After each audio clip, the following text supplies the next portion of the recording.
Muito bem, voltamos com mais um bloco aqui do Superi Notícias e, claro, mais um episódio do Resenha Cast, o seu podcast de Governador Valadares. E hoje tenho a honra de conversar com ela, que é advogada familiarista e que preza sempre pelo diálogo, a advogada doutora Creuza Martins. Doutora Creuza, primeiramente, seja muito bem-vinda. É a sua segunda vez aqui na Superi TV, a primeira no podcast. É uma honra ter você aqui. Seja muito bem-vinda. Obrigado por ter aceitado o convite. Boa tarde.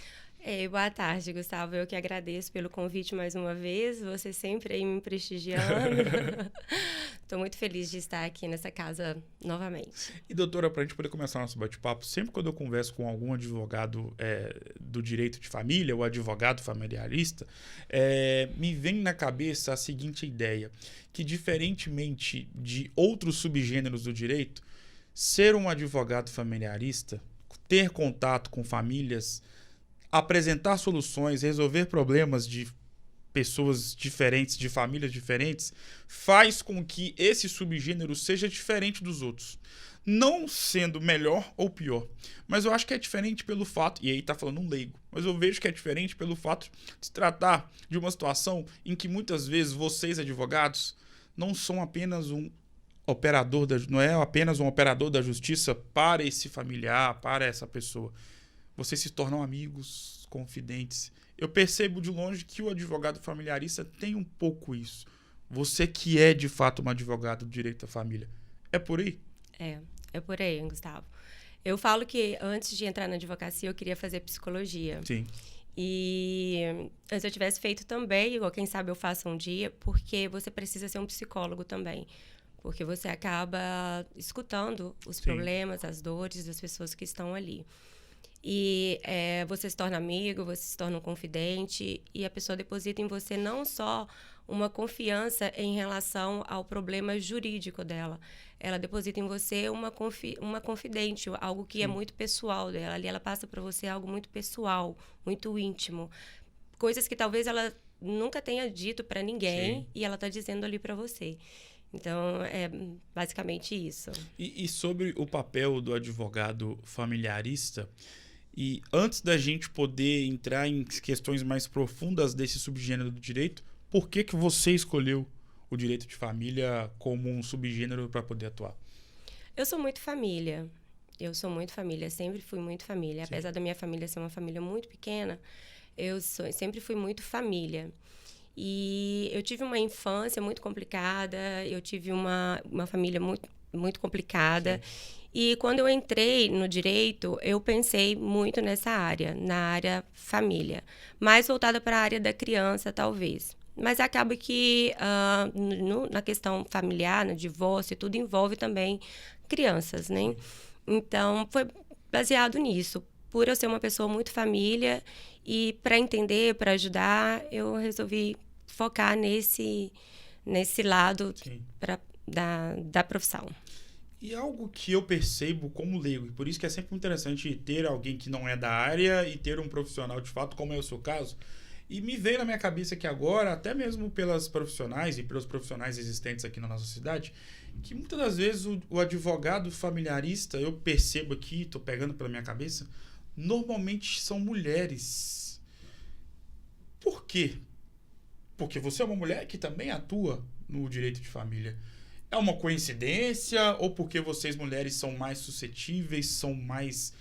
enfim, tem alguma explicação? Boa pergunta, Gustavo, boa pergunta. Eu não havia pensado olhando, né, por esse lado, sim, mas faz muito sentido. Eu tenho percebido que as mulheres em si, elas têm procurado mais... elas têm buscado, na verdade, uma estabilidade emocional. Sim. Elas têm buscado mais se envolver com essas questões psicológicas da família. Sim. Se você for, por exemplo, num consultório de psicólogo, psicoterapeuta e tal, você vai ver que lá tem mais mulheres em busca, sim, de autoajuda. Talvez seja por esse motivo, que as mulheres em si, elas buscam mesmo por essa questão de resolução, de resolver os conflitos. Normalmente, as mulheres são as mulheres que mais protelam em um relacionamento, por exemplo, a chegar a uma dissolução. Sim. Porque elas vão tentando, elas vão buscando. Então, talvez nesse contexto, por sermos mulheres e por também convivermos na família, Sim. termos os nossos problemas pessoais, a busca, talvez por própria experiência própria, de ajudar outras pessoas numa resolução de problemas. Quando eu penso em direito de família, automaticamente eu penso em divórcio. E sobre divórcio, eu escuto muitas pessoas que já passaram por essa situação, ou conhecem um amigo, ou tem um familiar que está passando por esse processo, ou já passou, que o tal do divórcio ele é complicado no sentido da burocracia, e aí a gente sabe também que tem muito e conta muita questão do diálogo, principalmente quando o casal possui filhos. Conta pra gente, de fato, o divórcio é realmente uma questão complicada. Divórcio é o que eu mais recebo lá no escritório. E eu defendo tanto a mulher quanto o homem. Sim. Eu não tenho uma bandeira de defender só a mulher ou de defender só o homem.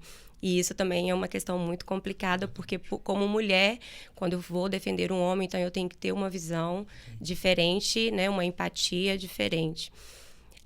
O divórcio realmente é muito complicado. E ele, na verdade, a gente analisa que o divórcio, assim, as pessoas têm que observar que o divórcio ele começa no namoro. E as pessoas não vêm observando isso e elas casam, vão protelando. E quando elas chegam na dissolução, elas estão tão machucadas, tão feridas, que elas chegam lá com uns problemas enormes. Enormes. E aí você ali, como advogada do outro lado, você tem que ter a psicologia, Exatamente. analisar de tudo de onde veio, como começou, até a parte da infância daquela pessoa, para você saber como que você vai conduzir aquilo ali. Porque o advogado ele tem uma função muito importante digamos, não é manipular, mas influenciar Sim. o pensamento da outra pessoa. Então, se eu sou uma advogada que gosta de conflito, eu vou querer briga e eu vou colocar na cabeça daquela pessoa que a gente tem que brigar, que a gente tem que bater o pé, que a gente tem que ser assim. Como eu sou mais mediadora, Sim. Então eu procuro colocar, gente, vamos com tranquilidade, vamos com calma. Se tiver criança, então, vamos analisar, não vamos causar conflito, não vamos dificultar isso. Então, você viu que existem dois fatores, o advogado que gosta do conflito e o advogado que não gosta. Então, quando a pessoa chega, ela tem que ter muita cautela, muito cuidado com o tipo de profissional, porque aquilo ali pode influenciar muito aquele processo todo. O processo já é dolorido, para que você causar mais impacto, mais dor naquilo ali? Então, o divórcio realmente tem acontecido bastante e tem sido bastante doloroso. É um processo bem complicado. E justamente sobre isso que você acabou de falar, sobre a questão do divórcio, é claro que existem outros tipos de problemas linkados e que estão diretamente ligados ao direito de família. A palavra diálogo na resolução de um caso envolvendo um divórcio, talvez ela seja a mais procurada por você ou pelos seus colegas que também atuam no direito de família? Porque é claro que quando a gente pensa em alguma situação processual, alguma questão na justiça, muitas das vezes as duas partes vão querer estabelecer uma espécie de diálogo, outras vezes vão para o conflito mesmo, mas principalmente envolvendo direito de família e diálogo, e volto a repetir, quando possuem filhos, esse casal às vezes pode ter como um melhor remédio, podemos dizer assim, a questão do diálogo. E você que faz questão de ressaltar isso, né, que você sempre preza pelo diálogo no direito de família, e falando de divórcio, o diálogo é primordial? Quando ele é possível acontecer. Exato, quando ele é possível acontecer, que muitas das vezes não é possível acontecer. Por quê? Porque se chegou naquele ponto, é porque faltou diálogo lá atrás já. Sim. Né? Porque para chegar no ponto do divórcio, muitas vezes faltou o diálogo, que o diálogo em um relacionamento ele é primordial. Exatamente. E, então, se já chegou naquele ponto, já faltou um certo diálogo. Eu, como profissional ali, mediadora, uma pessoa que está ali no meio dos dois, vou sim procurar conversar com os dois, para que eles tentem, pelo menos, que não seja um diálogo direto, mas que eu possa ser uma intermediadora dessa conversa. Se vocês não têm condições de conversar de cara a cara, conversa comigo e eu vou conversar com a outra pessoa, para a gente tentar chegar em um bom resultado daquilo ali. Mas o diálogo é muito importante. Às vezes eu consigo fazer com que os dois conversem, junto comigo, eu coloco as questões quando tem filho, que vai ser muito melhor, vai ser muito mais fácil, porque não adianta você achar que o divórcio vai separar duas pessoas para sempre. Vocês tiveram uma história, vocês tiveram um vínculo, e se tiver filho, vai ser o resto da vida. Então, o diálogo é muito importante. Porém, não são todos que querem. Tem gente que... Tem pessoas que não quero que vá para briga, quero que seja dessa forma. E aí nós temos que respeitar também o desejo, né, do cliente. Além do diálogo, doutora, qual outro tipo de problema, se é que eu posso falar dessa forma, mais existente ou que você vem tendo mais contato dentro do seu escritório? Você fala em relação ao processo? Que esteja ligado ao direito de família, claro. Esteja ligado ao direito de família. Para mim, são os filhos, assim. A questão da guarda, sim, a questão pensão. Isso para mim, tem sido um problema bem recorrente, porque os filhos, eles ficam no meio de uma briga. Eles ficam no meio de um fogo cruzado. Sim. E eles não estão entendendo nada, eles não estão sabendo de nada. E os pais estão completamente, né, fora de si naquele momento, porque eles estão querendo resolver um problema. Então, assim, na hora que vai estabelecer guarda compartilhada, e muitas vezes tem alienação parental, maioria das vezes por parte da mãe, porque normalmente é a mãe que fica.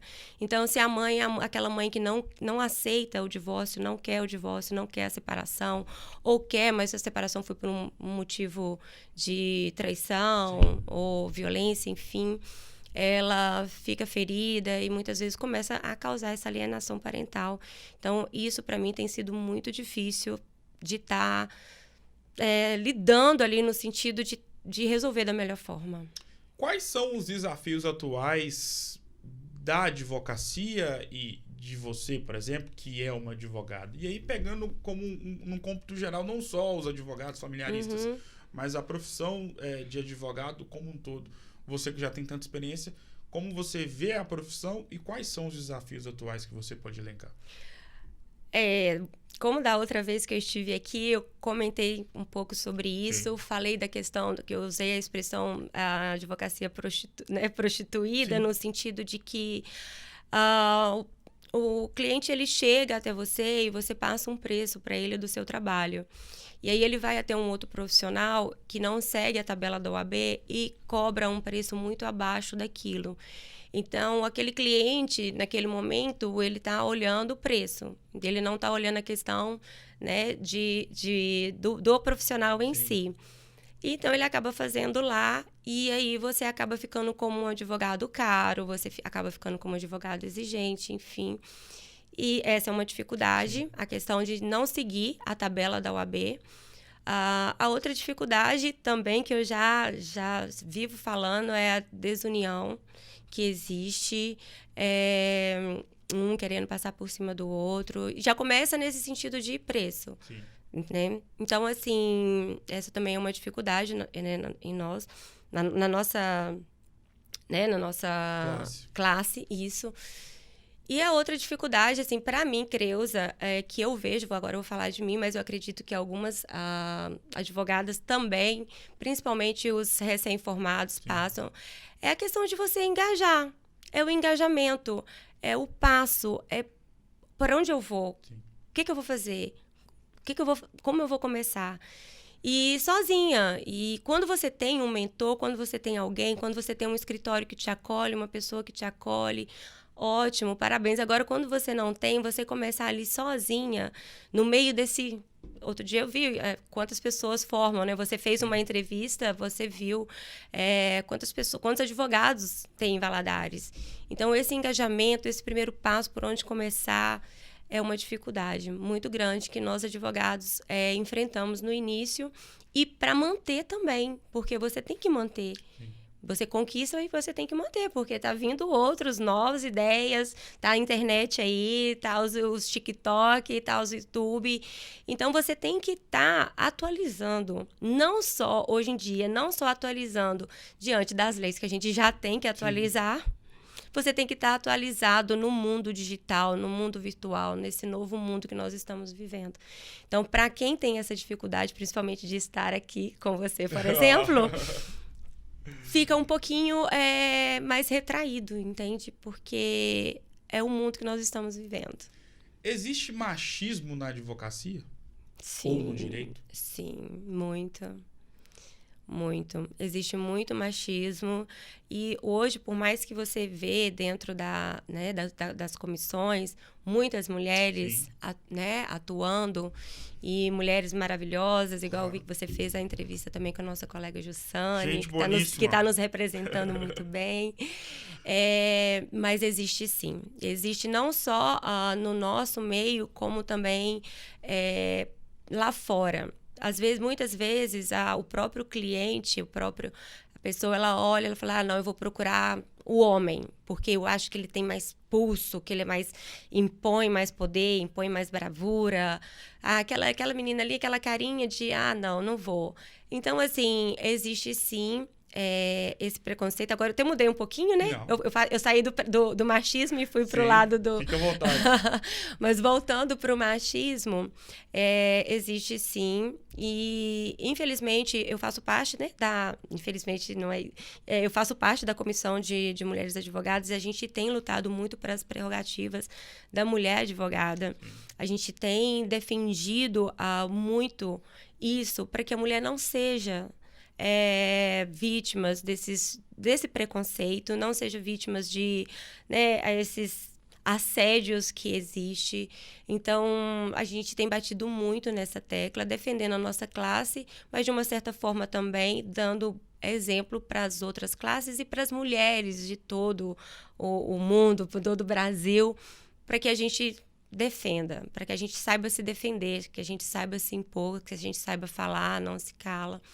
Mas existe muito machismo, sim. O direito, doutora, é meio que uma porta ou uma chave que abre para a defesa de todas as pessoas que possuem algum tipo de problema que vai ser resolvido na justiça. Mas eu percebo que, infelizmente, claro, hoje em dia, e não só o governador Valadares, pelo que a gente noticia todos os dias aqui no jornal, mas também em todo o Brasil, algo que tem chamado muita atenção é o número alarmante e a quantidade de casos voltados de agressão contra vocês mulheres. E você é uma advogada do direito de família, conhece outras mulheres, tem mulheres na família, tem amigas mulheres e atua numa profissão, é uma profissional de algo que funciona como uma espécie de chave para poder abrir a defesa de vocês mulheres que passam por esse tipo de ação que é inescrupulosa. Como você vê isso e o quanto que ser uma mulher que atua no direito é algo e uma responsabilidade do tamanho do mundo para você, porque você é uma mulher que pode servir, tenho certeza que serve de exemplo para várias outras mulheres que às vezes precisam de uma advogada, precisam de um advogado para defendê-las. Pois é, Gustavo, esse assunto é um assunto muito delicado para mim, no sentido de que eu tenho visto muito isso acontecendo, não só como profissional, mas dentro, igual você falou, dentro do meu próprio convívio de amizade, de igreja, de academia, no meu próprio convívio ali de pessoas. E muitas vezes você vê e você não pode falar, a pessoa sabe que ela está passando, né? Então, assim, você tem que ter uma certa delicadeza para poder estar chegando. E eu, como profissional, como mulher, igual você disse, eu preciso ser exemplo. Então, eu preciso não só falar, eu tenho que ser. Então, eu tenho que manter uma postura dentro disso.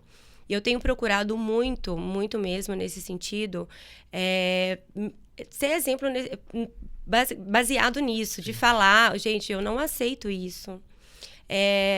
Isso para mim não serve, isso não tá legal. Nesse sentido, para a pessoa ela atentar que ela não pode aceitar. Então, como profissional, e tem que ser exemplo, igual eu te falei, eu tenho procurado conversar bastante com as pessoas que eu vejo que tá indo por um caminho que pode acontecer. E falando no geral, para a sociedade no geral, para as mulheres em geral que passam, né, por essa situação, meu conselho procura alguém. Você precisa falar, você precisa compartilhar, você precisa dizer, você precisa não adianta você precisa externar isso, não adianta você ficar segurando. Nós mulheres não podemos aceitar. Nós não podemos aceitar nenhum tipo de agressão. E a agressão não é só física. Sim. Gustavo, nós sabemos que, dependendo do que você me disser, isso vai me machucar muito mais que se você me desse um tapa, um murro. Então, dentro de um relacionamento, isso também é. Então, às vezes, a agressão ela é verbal mesmo e aquilo ali machuca. E eu, como advogada, como profissional, como mulher, como amiga, tenho buscado um autoconhecimento fora, fazendo terapia que seja cursos igual tem Enneagrama, constelação familiar e tudo, para me ajudar, para manter isso, para não correr o risco de me submeter. Sim. E para poder ajudar outras pessoas, não só amigos, familiares, mas também as minhas clientes que chegam até mim relatando isso. Doutora, você que faz parte da OAB, eu percebo, e assim, percebo olhando de longe mesmo, né, pelo fato de não ser advogado, mas vendo a atuação dos representantes da OAB, seja o presidente doutor Adilson, enfim, sejam outros integrantes, há uma instituição, um grupo muito atuante. Sempre você vê algo sendo falado sobre alguma coisa que a OAB tem feito aqui em Governador Valadares. Qual que é a importância disso para poder passar a imagem, essa imagem de participação, para pessoas como eu que não sou da área da advocacia e também, claro, para outras pessoas aqui da nossa cidade, quão importante é a OAB tão participativa em vários tipos de ações, em vários tipos de movimentos aqui na nossa cidade. Antes de tudo, Gustavo, a advocacia ela tem uma função social. Exatamente. Ela não é um grupo fechado, ela tem uma função social. E a OAB, principalmente agora, ela tem assim trabalhado muito, muito com a sociedade. E voltando para o caso de mulheres, igual você está falando, por exemplo, a nossa comissão, às vezes ela não divulga tanto, mas a gente faz um trabalho fora, que não é um trabalho só para mulheres advogadas, é um trabalho para mulheres. Então, assim, é muito importante as pessoas saberem que existe esse trabalho. Aí você me pergunta, por que não divulga tanto? Às vezes divulga, mas não chega, né? Não chega em muitas pessoas. Então, assim, a mulher que não é mulher advogada, ela vai perguntar, mas eu posso procurar vocês? Eu posso participar com vocês? Eu poderia dar uma palestra? Eu poderia contar meu caso? Eu poderia ajudar outras mulheres? Sim, claro, vai ser sempre bem-vindo. Porque a nossa função é essa, é para a sociedade. Nós defendemos a nossa classe de advogados, mas nós aí ali dentro daquele grupo de mulheres advogadas, nós vamos criando raízes para a sociedade, para elas virem até a gente, para elas verem, nossa, ali tem mulheres que lutam, ali tem mulheres que nos defendem, então vamos juntar, vamos unir aquele grupo. Então, sempre quando a gente compartilha no Instagram palestras, roda de conversa, ela é aberta a todo o público. Claro. Ela é toda aberta a todo o público de mulher. Então, fica aí, gente, o convite. Quando tiver algum evento, não é só para mulheres advogadas, é para toda a sociedade. Compareça, é importante, faz parte, vai ser um prazer receber. Chega, se eu estiver, pode procurar e falar, Creuza, eu vim aqui porque eu vi, né, você no podcast e eu queria participar, queria estar junto, e a gente vai estar ali recebendo toda a mulherada, com o maior prazer. Quando eu converso com você, eu lembro, obviamente, que você é advogada familiarista, que preza pelo diálogo e que eu posso dizer que você ama o diálogo e ama o Luan e o Iago. Qual que é a importância dessas duas figuras? Aí o coraçãozinho faz até assim, né? Luan e Iago, o coração até acelerou. Luan e Iago, eles são meu coração fora do peito. Eles são, assim, a minha razão de tudo nesse mundo, minha razão de viver. Eles me inspiram, eles me... Nossa, falar deles o coração acelera. Eles são minha vida, são os meus filhos, assim, e eu tenho procurado, Gustavo, como mulher, como diálogo que a gente está falando, eu tenho procurado, desde então, formar bons homens, sim, respeitando primeiramente as mulheres, sendo gentis, sendo educados, e eu quando você vê seu filho crescido, né? Igual os meus filhos já estão maiores, e eu vejo que teve esse resultado, que são meninos que têm esse caráter, para mim, minha missão está cumprida. Então, meus filhos, para mim, a minha escola ali, eu aprendo muito com eles, e o meu objetivo, assim, de vida, de aprender, de ser bom exemplo, de passar bons princípios. Tem uma frase que eu acho muito interessante, que ela vai ao encontro na vida de muitas pessoas, acho que na sua totalidade, em todas as pessoas desse mundo, mesmo a gente sabendo que muitas das vezes os papéis são invertidos e existem muitas crueldades, muitas maldades. É a seguinte frase: tudo é incerto nesse mundo hediondo, menos o amor de uma mãe. O quanto que a sua mãe tem total representatividade, infelizmente ela já não está mais entre nós, mas o quanto que a sua mãe tem representatividade na figura da Creuza Martins, mulher. Aí de novo, né? Você tá querendo me fazer chorar. Não, que isso. A minha mãe é um exemplo de guerreira. De guerreira. Minha mãe foi uma guerreira. A minha mãe me criou sozinha. Eu perdi meu pai, eu tinha 5 anos de idade. E minha mãe me representa uma pessoa guerreira. E ela tem muita representatividade na minha vida, porque quando ela se foi, tudo que eu penso em fazer é dar bons exemplos para ela. Ser uma boa pessoa. E você fala, mas ela não tá vendo. Não, mas é o meu dentro de mim. Se a minha mãe estivesse aqui, ela estaria orgulhosa. Sim. Ela estaria assistindo e falando, minha filha tá na televisão. Porque minha mãe, eu sou filha de pais analfabetos, Gustavo. Minha mãe, ela foi uma pessoa, ela não sabia escrever o nome dela. E minha mãe me estudou com muita dificuldade. Eu venho de família muito humilde, muito do interior, de Valadares.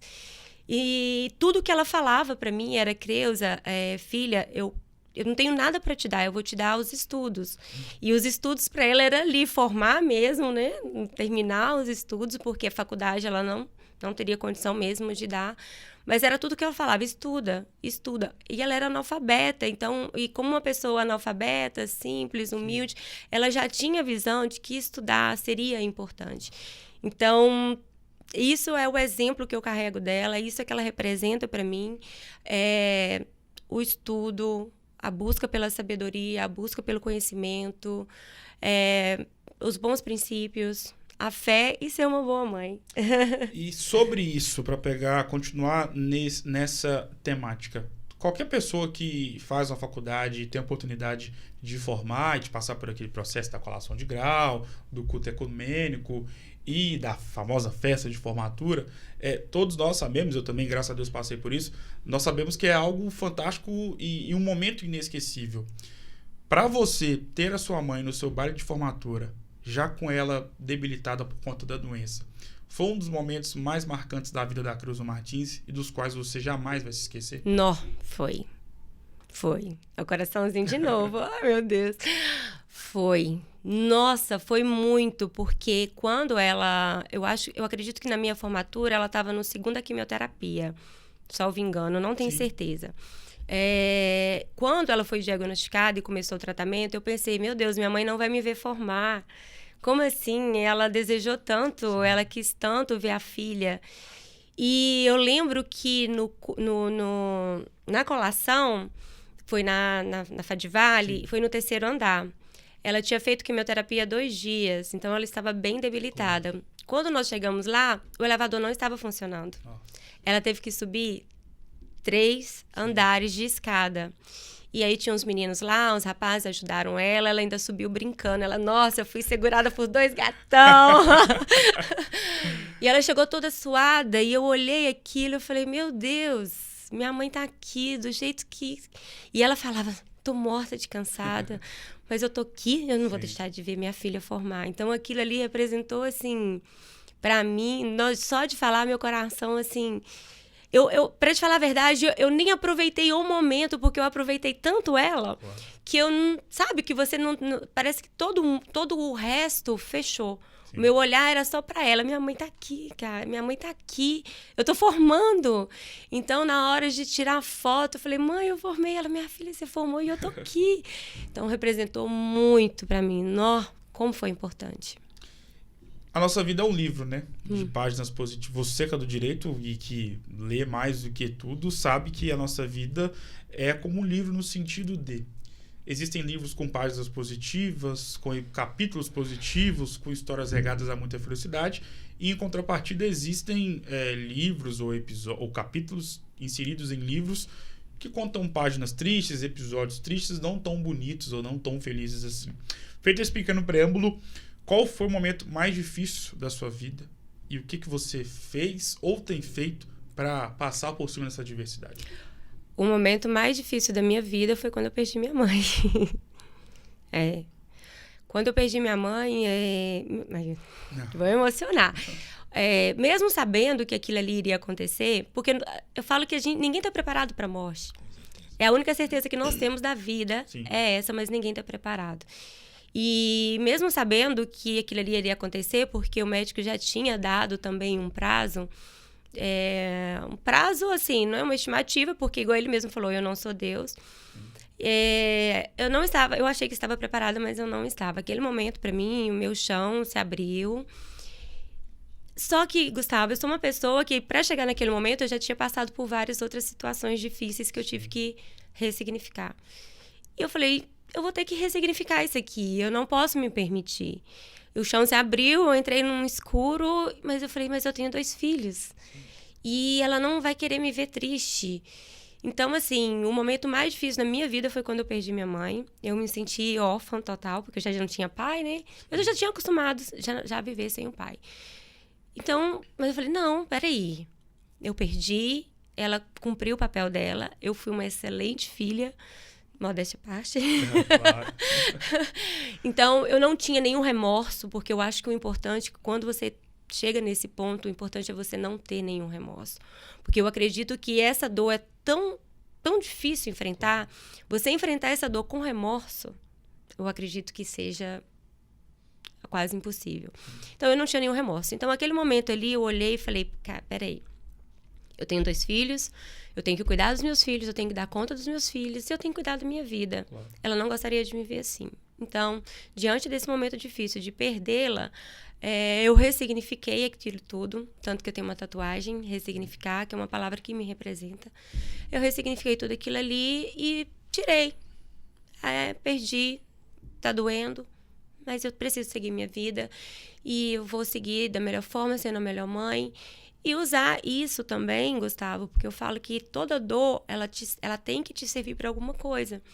Então, a dor de perder uma mãe, que é uma dor que só sabe quem perde, sim, só quem perde, me serve às vezes de consolar outras pessoas. Claro. Eu faço disso. Então, quando eu vejo alguém que perdeu uma mãe, eu sinto a dor dessa pessoa. Então, nem que seja com uma frase, um abraço. Às vezes eu não sou boa em frases nesse momento, em consolo, mas um abraço. E falar, eu tô sentindo a sua dor. Então, é isso. Em contrapartida, qual foi o momento mais feliz da sua vida? Os 2 momentos mais felizes da minha vida. Já Foi. Os 2 momentos mais felizes da minha vida foi quando os meus filhos nasceram. A emoção é surreal. Então, foram os 2 momentos mais felizes da minha vida. Vou pegar no pulão as datas, esses 2 momentos mais felizes. Vamos ver se sabe de coisa. Ai. Claro que sabe. Então, Luan nasceu no dia 22 de maio e Iago nasceu no dia 27 de março. Sim. Yeah. Não tem como não errar. Sob pressão, né? Tipo, vai que eu erro. Não tem como. Doutora, define essa conversa em uma palavra. Gratidão. Gratidão pela oportunidade de estar aqui compartilhando um pouco sobre a minha vida, um pouco sobre a minha profissão. Sim. Igual você falou antes, a nossa função do podcast não é só falar sobre profissão, claro, é sobre falar um pouco sobre a vida pessoal. Eu adoro falar sobre a minha vida pessoal. Que bom. Gosto mesmo. Não tenho dificuldade nenhuma com isso. Então, gratidão. E eu espero que, de uma certa forma, isso possa servir para alguém que esteja ouvindo, que vai ouvir. talvez de exemplo, talvez de inspiração, não sei. Então, gratidão por esse momento. Eu acredito que Deus, ele tem algo marcado para cada, né, para cada momento. Eu acredito que talvez ele tenha marcado esse dia para a gente estar conversando sobre isso. E qual o objetivo, eu não sei. Então, gratidão a você por ter convidado, gratidão a Deus por ter me usado aqui. E a gratidão, essa define. Obrigado mais uma vez, doutora Creuza. É sempre uma honra poder te ver, poder conversar contigo. E não só, né, em questões profissionais, mas principalmente saber um pouquinho mais, não só da doutora Creuza, mas da Creuza Martins, como foi que aconteceu neste instante. Na verdade, não neste instante, durante todos esses minutos. Muito obrigado, sucesso, e claro que as portas estão abertas para você poder voltar mais vezes. Muito obrigado. Eu que agradeço, Gustavo. Você é um cara que tem acreditado em mim. Eu falei, você me colocar aqui, Gustavo, você é um cara usado mesmo por Deus. Sim, Deus abençoe a sua vida, amém. Continue com o seu trabalho. Eu te admiro muito, queria que você soubesse disso. Você tem recebido pessoas aqui bacanas, você tem mostrado, né, para a sociedade, para o Brasil, para o mundo, porque daqui a pouco esse podcast vai estar lá fora, vai estar todo mundo assistindo. Um pouquinho do seu trabalho, um pouquinho de cada pessoa, de cada profissão. E parabéns pelo seu trabalho. E na hora que você convidar, eu volto. Engraçado que há um ano você não queria de jeito nenhum. Agora... Viu como é que as coisas mudaram? Com certeza. Eu fui arrastada um ano atrás. Hoje eu tô aqui e já estou me oferecendo. Pode convidar que eu vou voltar. Obrigado mais uma vez, doutora Creuza. O Superi Notícias e o Resenha Cast de hoje vai ficando por aqui. Um grande abraço e eu volto em uma próxima oportunidade. Até mais.